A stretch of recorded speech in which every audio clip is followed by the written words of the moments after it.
Napag-usapan natin ang patungkol sa pagcha-challenge nitong si Karyon kay Carrera, pero hindi ito inalaw nitong si Rimuru dahil masyado daw itong delikado. Instead ay inisama niya na lang itong si Karyon at Frey pabalik sa may Tempest at hahanapan niya daw ito ng kalaban sa may loob ng kanilang labyrinth. Pero bago natin simulan itong video na ito ay i-roll muna natin ang intro.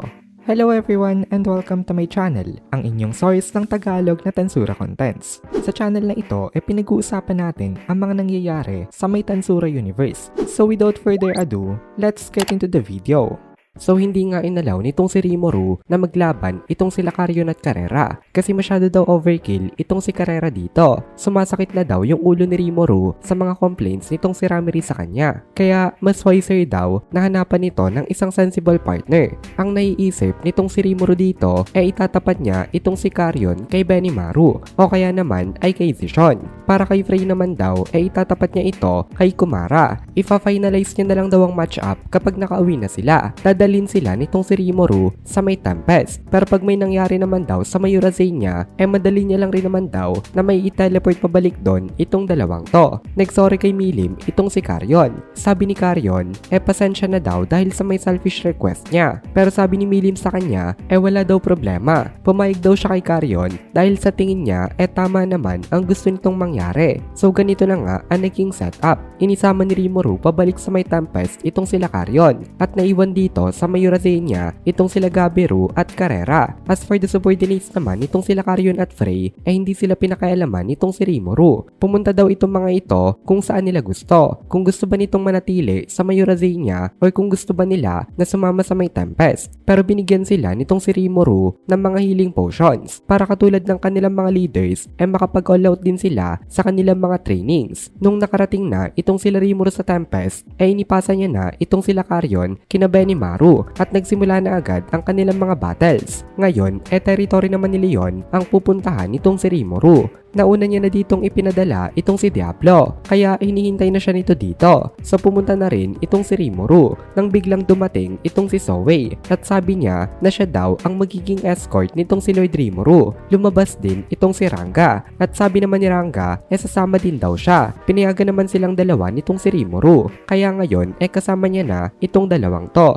So nag-teleport na nga sila papuntang Eldorado. Ang territory nitong si Leon ay isang maliit na kontinente lamang. Pero kahit na maliit lang ito, bumabawi naman ito sa ganda ng kanilang paligid. Na-amaze dito itong si Rimuru at napasabi na lang siya na ang ganda daw nitong lugar na ito. Nang biglang may nag-reply sa kanya, ito yung Silver Knight na si Alros. Sabi nito, honor daw sila na nagagandahan dito itong si Lord Rimuru. Siguradong matutuwa daw itong si Leon Sama kapag narinig niya itong compliment na ito. Nandito pala itong si Alros para pick upin itong sila Rimuru. Si Alros ang leader ng mga subordinates ni Leon. Siya ang nangunguna sa mga Magic Knights niya. Pero hindi si Alros ang pinakamalakas sa kanila dahil ang pinakamalakas sa mga subordinates ni Leon ay ang Black Knight. Ito naman ay nagngangalan na Claude. Malalakas daw itong mga knights na ito. Kaya nilang gumamit ng mga magic nang wala nang ginagawang chanting. Kahit na mukhang humans, itong mga knights niya ay hindi sila mga humans. Katulad sila ng kanilang master na si Leon Cromwell. Kabilang sila sa may Demonoids na race, which means na humans din sila dati. Nag-undergo lang sila ng mutation na tinatawag na Maginization. Katulad sila nitong sila Muran at Raizen. Pinuri nitong si Rimuru itong city nitong mga to dahil napansin niya na ang mga buildings dito mismo ang bumubuo ng isang magic circle. Basically, naka-integrate sa may construction ang kanilang barrier. Napakagaling daw ng design nitong kanilang nation. Sa sobrang mangha dito nitong si Rimuru inadmit niya na mas maganda ito kumpara sa may Tempest. Nagulat naman itong si Alros kasi na-notice pala ito nitong si Demon Lord Rimuru. Hindi kasi ito ganun ka-noticeable at yung may mga matatalas na mata lang at merong knowledge patungkol sa pagsasetup ng barrier ang makakakita dito. Dahil sa barrier na ito ng Eldorado, madali nilang nai-locate ang isang kalaban dito at madali rin sila na nakakapag-deploy ng isang counter magic barrier sa isang specific area para mai-apprehend ang kahit na sino mang intruder.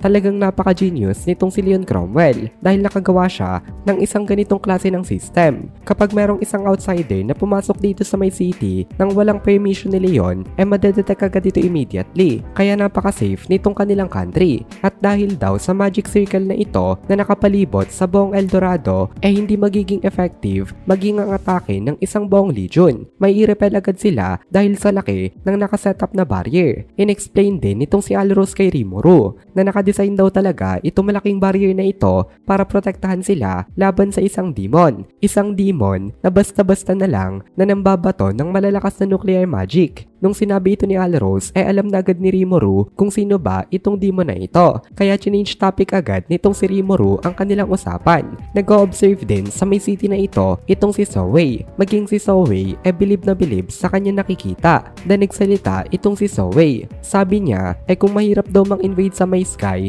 mangi-invade daw sila underground. Mukhang iba pala ang ino-observe nitong si Zoe. Hinahanapan niya ng weakness itong malaking magic barrier. Naghahanap siya ng way para maging effective ang isang atake. Pero sa tingin daw ni Rimuru pointless na alamin pa ito kasi in the first place kakampi nila itong si Leon Cromwell kaya napaka-unlikely na magkaroon silang dalawa ng isang malaking gera. Pero hindi rin daw pala sure itong si Rimuru dito dahil sa ngayon cooperative relationship ang meron silang dalawa pero wala nakakaalam na mangyayari in the future. Maaari daw na magkaroon din silang dalawa ng gera pero ini-brush off na lang nitong si Rimuru itong idea na ito. Nag-focus na lang siya sa may ganda nitong Eldorado. Gusto niya rin daw na may introduce sa may Tempest ang ganitong klase ng feature. Pero alam niya na hindi ito basta-basta na may imitate nila. Kaya paghahandaan nila ito bilang isang future project. At dito na muna natin tatapusin itong video na ito. Kung nagugustuhan mo itong mga videos natin, ay please consider joining the membership